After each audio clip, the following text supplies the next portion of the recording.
but I don't know if anybody in this room, anybody else, my niece, who's in the back there, knows about it. But why I didn't talk about it? When I came into this struggle, I came as me. I was no leader. I didn't have followers. I was just a person who realized at an early age of 18 where my principles were at. And, I saw Maria on the streets, and, whatever, protest, okay, here I go. I was the guy, Jose called me, okay, I'll come over, I said, okay, Jose, what do I bring? I'll bring a pot of something. That was me. I never set out to be anything other than me. And for me to talk about these things, it wasn't because I was afraid to talk about it, or because I was hiding, or because I didn't want people to think anything. It was because I was my story, and I know that the day will come that I will share my story. And I'm so glad that I'm here today in front of all of you.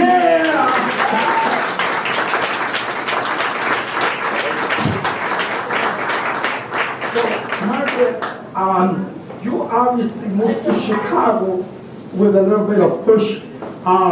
Margaret is an amazing scholar. She has done some amazing work in Chile. She really demonstrated how the right-wing women in Chile were the backbone of the Chilean right wing. And her book became very, very important as a text in many Latin American history classes. Margaret became the chairperson of the history department at the what was then the University of Illinois Institute of Technology. And Margaret has traveled to many parts of the world, but her travels are not about a vacation. Her travels are about mostly Puerto Rico. And she wrote an amazing book about the solidarity movement in Latin America.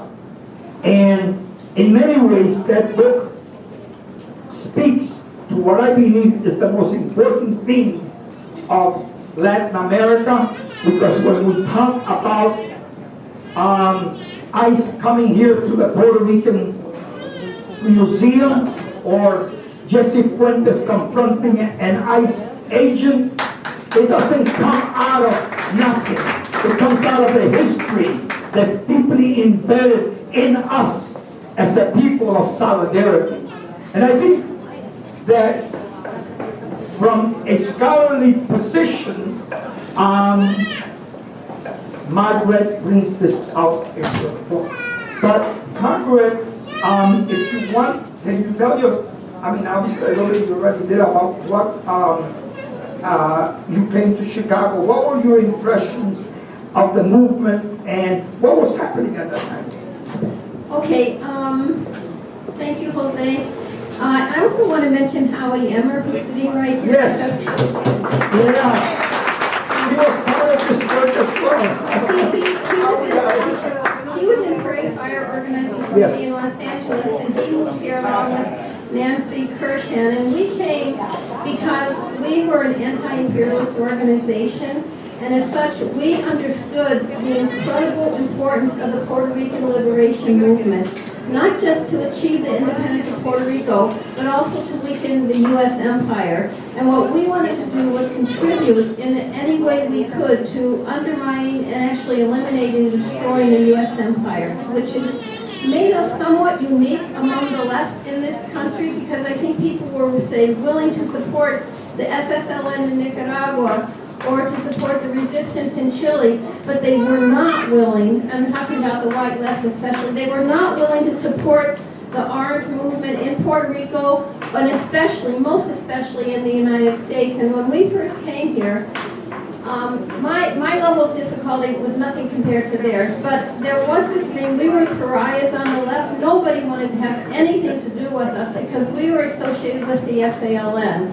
And therefore they thought, danger, danger, danger. That's what we represented. So a lot of our work was to go out there and try to talk to people, first about Puerto Rico, that it's a colony, and second, that people needed to support the independence movement, and third, people needed to support the political prisoners.